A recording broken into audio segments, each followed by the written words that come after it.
Hello, नमस्कार मेरे प्यारे विद्यार्थियों। स्वागत है आपका एक बार फिर से अलावरी पाठशाला के इस डिजिटल प्लेटफॉर्म पर। विद्यार्थियों, हम लेके आए आज कक्षा 10वीं की साइंस, उसके मोस्ट इम्पोर्टेंट क्वेश्चन जो इस बार बोर्ड एग्जाम में पूछने की पूरी संभावना है। इसी के साथ आज हमने चैप्टर लिया है, ये वाला 11वां चैप्टर साइंस का है, जिसका नाम है मानव नेत्र और रंग बिरंगा संसार। और इस वाले पार्ट के हम 20 मोस्ट क्वेश्चन के बारे में पढ़ेंगे जो इस बार परीक्षा में संभावना है आने की। ठीक है, चलिए इससे पहले कि अगर आप हमारे चैनल पर नए हो तो चैनल को जरूर सब्सक्राइब कर दीजिएगा, क्योंकि साइंस और मैथ की सभी इंपॉर्टेंट क्वेश्चंस हमारे चैनल पर अवेलेबल है। चलिए अब हम स्टार्ट करते हैं आज की अपनी क्लासेस। चलिए देखते हैं पहला क्वेश्चन। फर्स्ट क्वेश्चन देखते हैं। पहला क्वेश्चन है हमारे पास, स्वस्थ आंखों के लिए स्पष्ट दृष्टि की न्यूनतम दूरी होती है। सवाल, ठीक है, स्वस्थ आंखों के लिए न्यूनतम दूरी कितनी होती है? देखिए ये वाला क्वेश्चन अपने करना है। तो स्वस्थ आंख के लिए स्पष्ट दृष्टि की न्यूनतम दूरी की कितनी न्यूनतम दूरी पर आप वस्तु को लाओगे तो वो हमको स्पष्ट दिखाई देगी। तो वो वाले हमारे पास कितनी होती हैं? इसमें 25 सेंटीमीटर। कितनी दूरी होती है? 25 सेंटीमीटर। ये ऑप्शन वाला ए हमारा सही है। आया समझ में? और दूर के लिए आए कि सबसे दूर वाले तो वो होती है अनंत पर। पास, सबसे पास के कितनी होती है? 25 सेंटीमीटर। ठीक है, चलिए अब हम आगे देखते हैं अगला क्वेश्चन अपना। अगला क्वेश्चन है, मानव नेत्र द्वारा किसी वस्तु का प्रतिबिंब बनता है।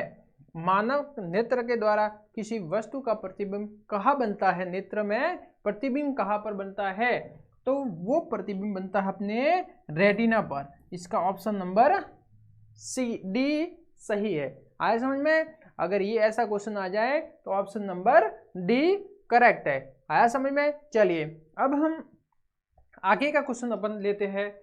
नेक्स्ट क्वेश्चन है अपना ये वाला तीसरा क्वेश्चन, निकट दृष्टि दोष से पीड़ित व्यक्ति का बिंदु स्थित होता है। निकट दृष्टि दोष से पीड़ित व्यक्ति का दूर बिंदु स्थित होता है। जैसे आंख है ये अपने, जैसे कि ये आंख है अपने, ठीक है, जैसे ये आंख थी अपने, ठीक है, वो ऐसे चित्र होगा आपके बुक में, ये वाला चित्र, ठीक है, आंख है। तो इस आंख में जाता है वो प्रकाश, जैसे ही आंख में पड़ता है तो उसका दूर बिंदु स्थित होता है। तो वो उसका दूर बिंदु कहाँ बनता है? जिसमें निकट दृष्टि दोष होता है तो उसका दूर बिंदु बनता है अनंत से कम दूरी पर बनता है। जैसे कि यहाँ क्या है? इनफाइनाइट, अनंत। तो अनंत से कम दूरी पर वो यहाँ से बनेगा बिंदु, इसीलिए वो हमें निकट दृष्टि दोष उत्पन्न होते हैं। आया समझ में? तो अपना ऑप्शन नंबर डी अनंत से कम दूरी पर सही है। चलिए अब आगे वाला क्वेश्चन देखते हैं अपन। आगे वाला अपना क्वेश्चन क्या कहता है? देखिए आगे वाला क्वेश्चन, अभिनेत्र लेंस की फोकस दूरी परिवर्तन किया जाता है। अभिनेत्र लेंस में फोकस दूरी में परिवर्तन किया जाता है। जो लेंस है उसकी फोकस दूरी को कैसे परिवर्तित किया जाता है? किसके द्वारा परिवर्तित किया जाता है? पुतली द्वारा, दृष्टिपटल, पक्षमाभिपेशिया या परितारिका के द्वारा। तो इसमें ऑप्शन नंबर सी अपना करेक्ट है। पक्षमाभिपेशिया क्या होती है? देखिए ये वाली पक्षमाभिपेशिया होती है जो यहाँ लेंस को कंट्रोल करती है, लेंस को पकड़े रहती है। ये वाली क्या है अपनी? पक्षमाभिपेशिया। कौन सी है? पक्षमाभिपेशिया। तो ये अभिनेत्र लेंस की फोकस दूरी को परिवर्तित करती रहती है। आया समझ में?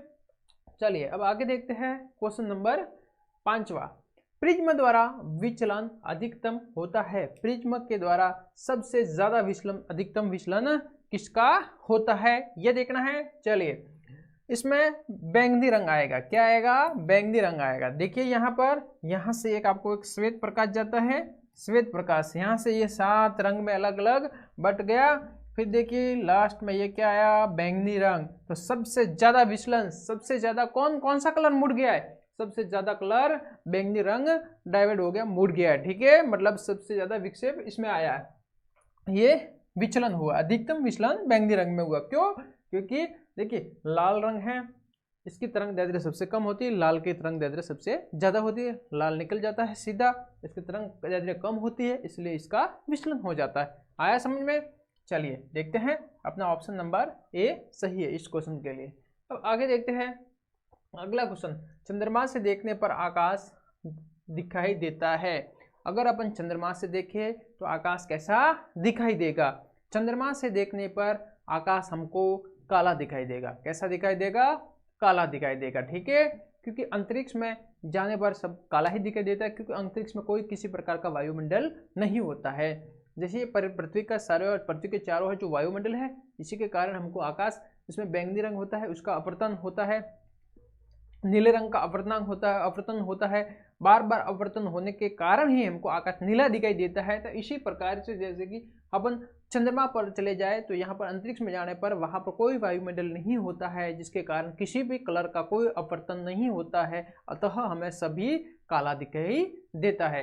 तो यहाँ पर क्या है ऑप्शन? चंद्रमा से देखने पर आकाश दिखाई देता है। चंद्रमा से देखने पर आकाश हमको काला दिखाई देता है। ऑप्शन नंबर सी सही है।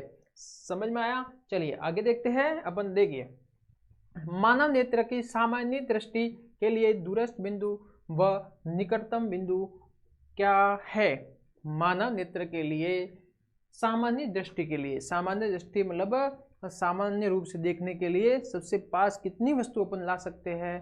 तो अपने सबसे निकट एक तो है दूरस्थ बिंदु, तो अपने पास दूरस्थ बिंदु तो क्या आएगा? दूरस्थ बिंदु है अनंत। क्या है? अनंत। अनंत तक रखी हुई वस्तु को अपन देख सकते हैं। और निकटतम बिंदु क्या है? निकटतम बिंदु है 25 सेंटीमीटर।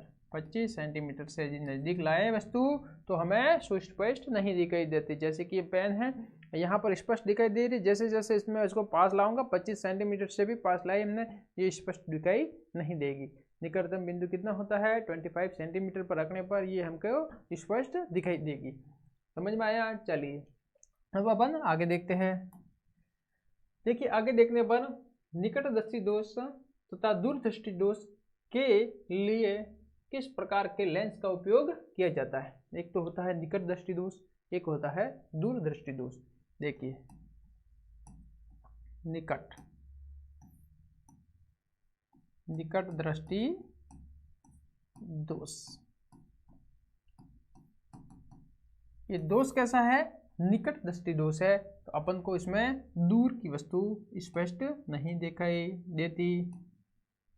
दूर की वस्तु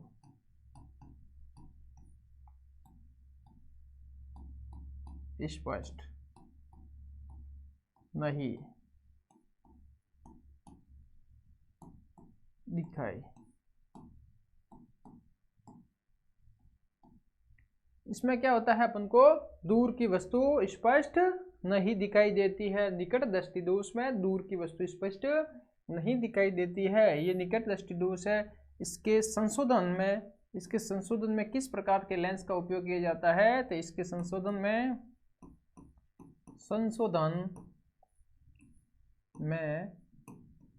अवतल लेंस का उपयोग किया जाता है। किसका किया जाता है?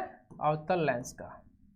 अवतल लेंस कैसा होता है? ये इस प्रकार का, ये वाला अंदर की ओर धंसा हुआ होता है ना, ये वाला अवतल लेंस होता है। ये अंदर की ओर ऐसे धंसा हुआ होता है, तो ये वाला भाग होता है ना, वो अवतल लेंस होता है। आया समझ में? फिर एक होता है अपने पास दूर दृष्टि दोष। कैसा होता है? दूर दृष्टि दोष।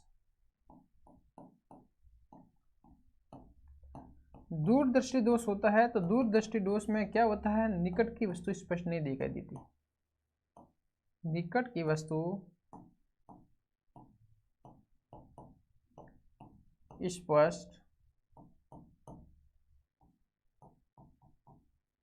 नहीं दिखाई देती।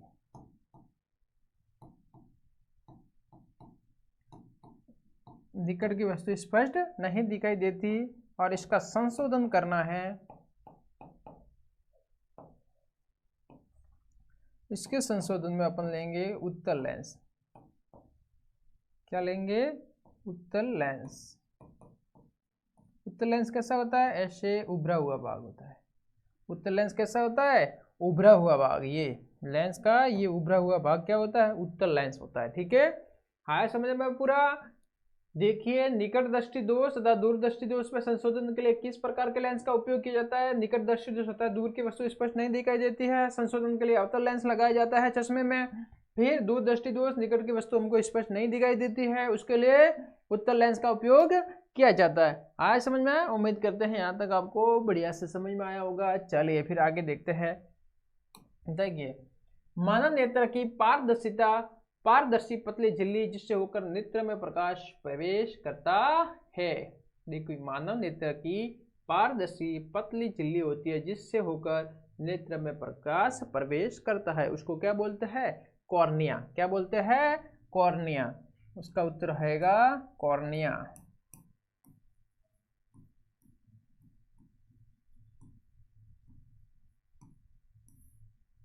कॉर्निया क्या आएगा, कॉर्निया। कॉर्निया क्या होता है, देखिए ये जो लेंस है इसका ये वाला बाहरी वाला जो भाग है, ये बाहरी वाला भाग है, लास्ट वाला ये होता है कॉर्निया। क्या होता है, ये वाला क्या है अपने, कॉर्निया है। चलिए आगे देखते हैं, समझ में आ रहा है यहाँ तक। चलिए देखते हैं आगे। कॉर्निया मानव नेत्र की सबसे पारदर्शी पतली झिल्ली जिसमें से होकर नेत्र में प्रकाश प्रवेश करता है, कॉर्निया कहलाता है। अब आगे वाला क्वेश्चन देखिए। आगे वाला क्वेश्चन है, मानव नेत्र का वह भाग जो दान में उपयोग किया जाता है। जैसे आंख का दान होता है, जैसे आदमी मर जाए तो उससे जस्ट 4 या 6 घंटे के अंदर अगर आंखें उसके निकाल ली जाए और उसकी आंखों को दूसरों के अंदर लगा दी जाए तो आदमी देख सकता है, दूसरों को ये आंखें मिल सकती है। तो आंखों का दान होता है, पर उसकी लिमिट है, टाइम पीरियड है, उस टाइम के अंदर ही निकालना पड़ता है। तो आंखों का कौन सा हिस्सा है जिसको निकाल के डोनेट किया जाता है, दान किया जाता है, कौन सा हिस्सा होता है, वो होता है कॉर्निया। आंख का क्या निकाला जाता है, कॉर्निया। उस कॉर्निया को निकाल के दान किया जाता है। आया समझ में? ये क्वेश्चन हो सकता है इस बार कि आंख का कौन सा हिस्सा दान में दिया जाता है, तो इसका उत्तर भी है कॉर्निया।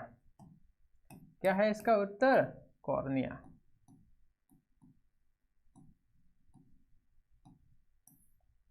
इसका आंसर भी है कॉर्निया। चलिए अब आगे देखते हैं अपन।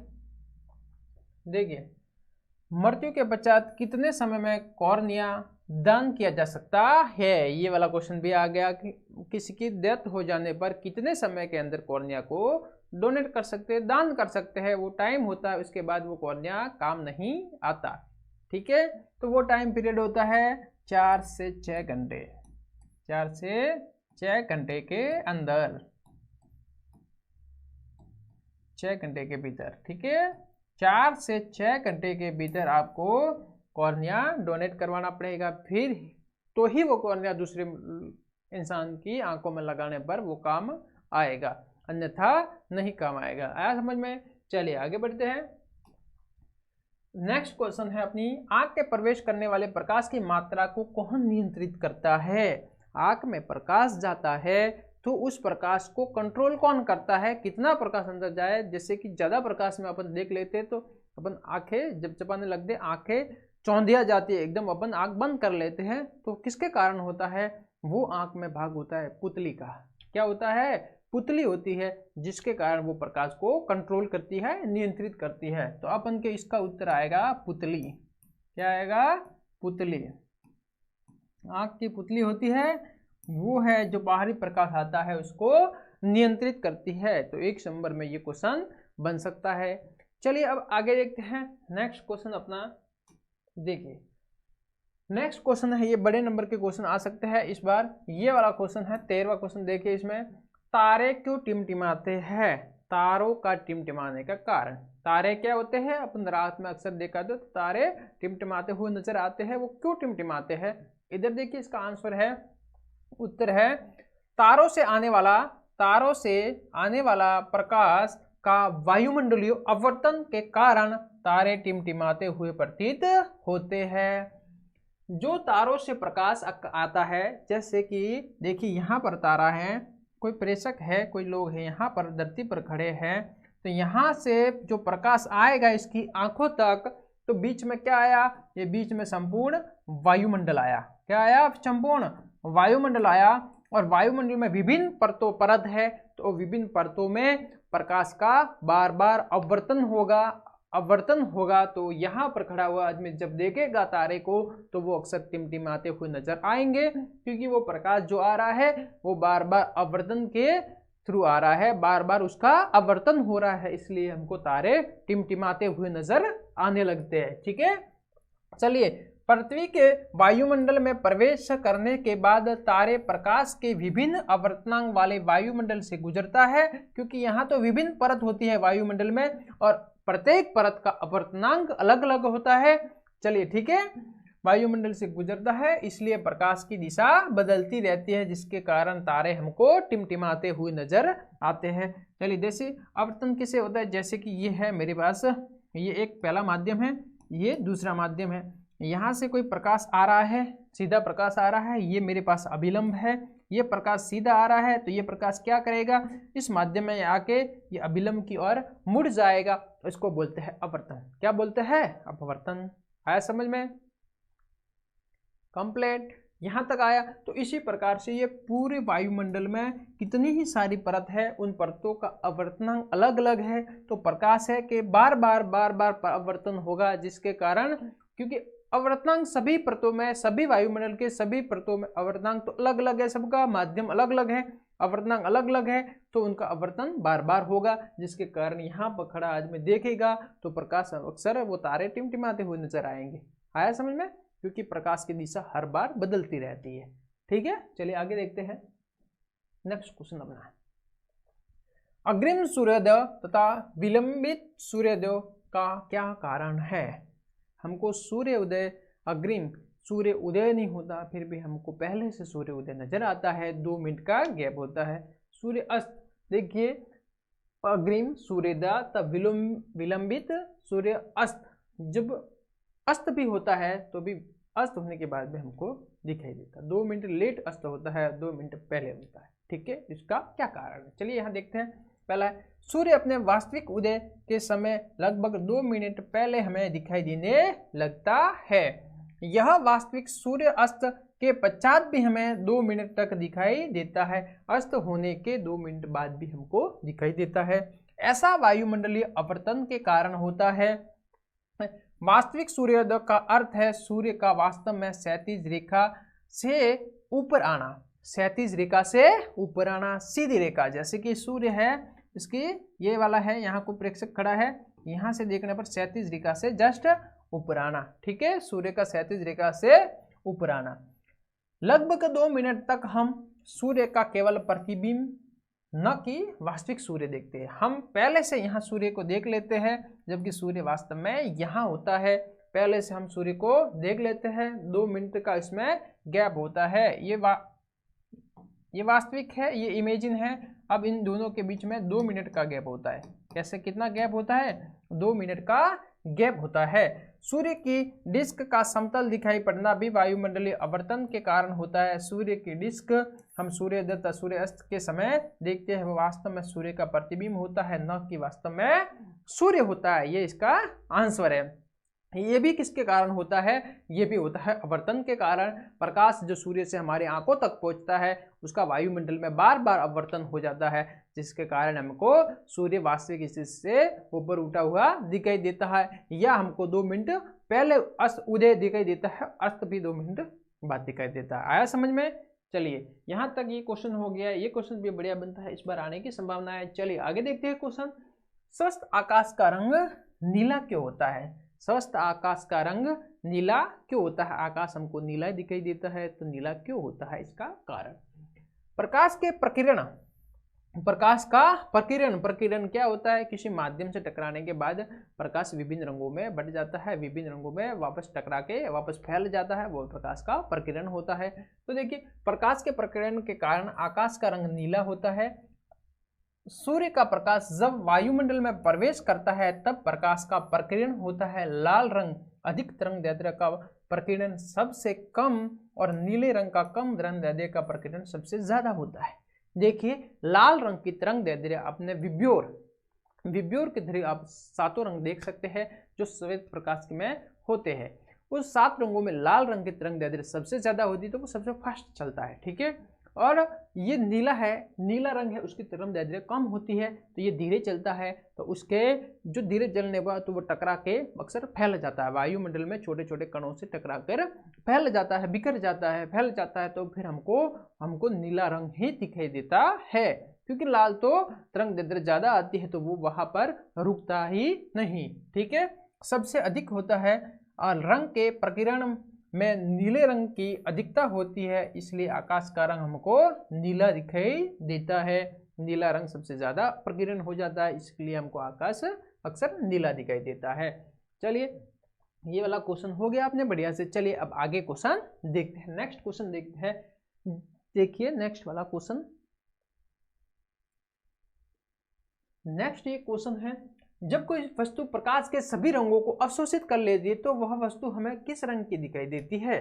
जब वो प्रकाश के सभी रंगों को अवशोषित, सभी रंगों को अपने अंदर ऑब्जर्व कर लेगी, अवशोषित कर लेगी, तो वस्तु हमको कैसी दिखाई देगी? अगर वो प्रकाश के सभी रंगों को अवशोषित कर लेगी तो अक्सर वो हमको काली दिखाई देगी, क्योंकि वो सब रंग है, 7 रंग है, उसको ऑब्जर्व कर रही है, सभी को ग्रहण कर रही है, अवशोषित कर रही है, तो हमको काली ही दिखाई देगी, कोई इसमें रंग दिखाई ही नहीं देगा अपन को। ठीक है, जब कोई वस्तु प्रकाश के सभी रंगों का अवशोषित कर लेती है तो हमें वस्तु काली दिखाई देती है, ये वाला आंसर। ठीक है, अब आगे वाला देखिए, किसी अंतरिक्ष में यात्री को आकाश काला क्यों प्रतीत होता है? अंतरिक्ष में अक्सर जो एस्ट्रोलॉजर अंतरिक्ष में जाते हैं उनको आकाश अक्सर काला दिखाई देता है। क्या दिखाई देता है? काला दिखाई देता है। देखिए अब हमको नीला दिखाई देना, लाल दिखाई देना, ये सब किसके कारण होता है? ये सब होता है सूर्य से प्रकाश आता है उसका अपवर्तन होता है। और अपवर्तन कब होता है? अपवर्तन को होने के लिए कोई माध्यम चाहिए, कोई वायुमंडल चाहिए, माध्यम चाहिए। ठीक है, जिससे एक माध्यम से दूसरे माध्यम में आएगी किरण तो परस्पर वो अपवर्तित हो जाएगी।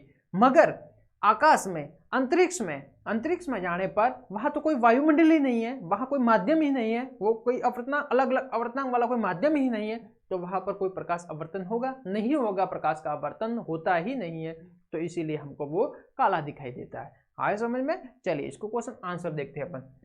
अंतरिक्ष में यात्री आकाश में उस ऊंचाई पर होते हैं जहां वायुमंडल नहीं होता है और न ही वहां कोई प्रकीर्ण होता है, इसलिए उनका आकाश नीला नहीं बल्कि काला प्रतीत होता है। आकाश का नीला रंग तो प्रकाश फैल जाता है, प्रकीर्ण हो जाता है नीला रंग, जिसके कारण होता है वहां पर वायुमंडल ही नहीं है। आकाश के प्रकाश किससे टकराएगा, किससे प्रकीर्ण होगा? प्रकीर्ण होगा ही नहीं, तो हमको वो नीला दिखाई ही नहीं देगा। आंसर है। चलिए आगे देखते हैं अगला क्वेश्चन अपना। नेत्र की समंजन क्षमता से क्या अभिप्राय है? नेत्र की समंजन क्षमता क्या होती है? ये वाला क्वेश्चन मोस्ट क्वेश्चन है, इस बार आएगा ही आएगा। चलिए देखिए, अभिनेत्र लेंस की वह क्षमता जिसके कारण वह अपनी फोकस दूरी को समायोजित करके निकट तथा दूरस्थ बिंदु को रेटिना पर फोकसित कर लेता है, नेत्र की समंजन क्षमता कहलाती है। अपन आँख है, दूर की वस्तु देखने के लिए अपन आँख को बड़ा करते हैं, पास की वस्तु देखने के लिए जैसे नॉर्मल वस्तु कोई खड़ी है तो उसको अपन आराम से देखते हैं, और दूर की वस्तु देखने के लिए अपन आँख को ऐसे बड़ी करते हैं, तो वो समंजन क्षमता से होती है। कैसे होती है? समंजन, फोकस दूरी को हम अपनी एडजस्ट करते हैं। ठीक है, तो देखिए नेत्र लेंस की वह क्षमता जिसके कारण वह अपनी फोकस दूरी को समायोजित करके निकट तथा दूरस्थ वस्तुओं को रेटिना पर फोकसित कर लेता है, नेत्र की समंजन क्षमता कहलाती है। समंजन क्षमता के कारण ही नेत्र भिन्न भिन्न दूरी पर रखी वस्तुओं का स्पष्ट बिंब रेटिना पर बनाता है। समंजन क्षमता के कारण ही दूर रखी या पास रखी वस्तु को एडजस्ट करता है, समंजन क्षमता से एडजस्ट होती है, फिर उसका प्रतिबिंब हमारी रेटिना के ऊपर, नेत्र में रेटिना के ऊपर प्रतिबिंब बनता है। ठीक है, समझ में आया? चलिए ये वाला क्वेश्चन इंपॉर्टेंट क्वेश्चन है, इस बार भी आ सकता है। चलिए आगे देखते हैं नेक्स्ट क्वेश्चन अपना। मोतियाबिंद रोग का क्या कारण है?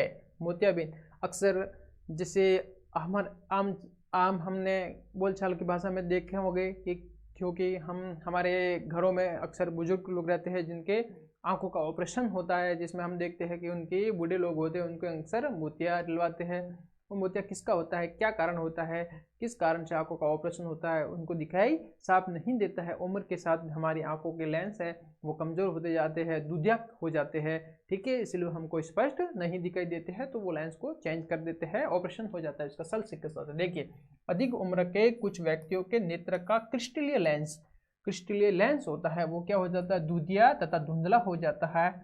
इसका स्थिति को मोतियाबिंद कहते हैं। अधिक उम्र के कुछ व्यक्तियों के नेत्र का क्रिस्टलीय लेंस दूधिया या धुंधला हो जाता है। इसके कारण नेत्र की दृष्टि में कमी या पूर्ण रूप से दृष्टि क्षय हो जाती है। मोतियाबिंद को शल्क चिकित्सा के बाद दृष्टि का वापस लौटाना संभव है, तो मोतियाबिंद का ऑपरेशन हो सकता है। चलिए अब अपना नेक्स्ट क्वेश्चन देखते हैं, अब अंतिम क्वेश्चन देखते हैं 20वां। वर्ण विक्षेपण क्या है, वर्णों को क्रम से लिखिए। वर्ण विक्षेपण क्या है, वर्णों को क्रम से लिखिए।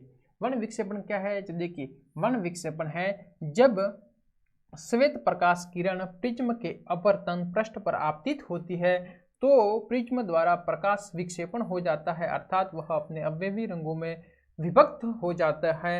यह क्रिया वर्ण विक्षेपण कहलाती है। मैंने आपको प्रिज्म भी बताया है।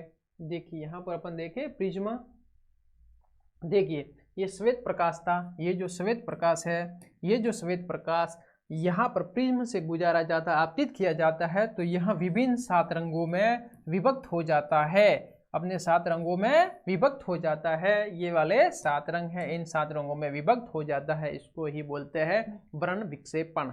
आया समझ में? चलिए अपन देखते हैं, अपने क्वेश्चन पर आ जाते हैं। देखिए ये वाला अपन क्वेश्चन था, वर्ण विक्षेपण जब श्वेत प्रकाश किरण प्रिज्म के अपवर्तन पृष्ठ पर आपतित होती है तो प्रिज्म द्वारा उसका विक्षेपण हो जाता है, अर्थात वह अपने अवयवी रंगों में विभक्त हो जाती है। यह क्रिया वर्ण विक्षेपण कहलाती है। रंग कौन से होते हैं? रंग होता है, क्रम से लिखने हैं, बैंगनी, नीला, आसमानी, हरा, पीला और नारंगी और लाल। ब्योर, ये वाला आपको फॉर्मूला याद रखना है। वायलेट, इंडिगो, फिर ये बैंगनी रंग का है, ये ब्लू रंग है, ग्रीन है, येलो है, ऑरेंज और रेड है, ठीक है। विबग्योर याद रखना है। ये देखिए ये क्या है, येलो, और ये आई यानी इंडिगो, ठीक है। फिर क्या आता है, फिर आता है जैसे ये ब्लू, ग्रीन, येलो, ये वी है तो वायलेट, सॉरी ये वी है अपने पास, ये ऐसे वी है तो ये वायलेट हो गया। ये हो गया अपने पास इंडिगो, ये हो गया ब्लू, ये हो गया ग्रीन, ये हो गया येलो, ये हो गया ऑरेंज और ये हो गया रेड कलर। आया समझ में? ये टोटल इतने कलर होते हैं। ये वाले बैंगनी, वायलेट, बैंगनी, नीला, आसमानी, हरा, नारंगी, लाल, ये हमारे 7 रंग होते हैं जिसको हम क्रम से लिखने के लिए विबग्योर नाम का फॉर्मूला होता है। इस फॉर्मूले को अपन लिख सकते हैं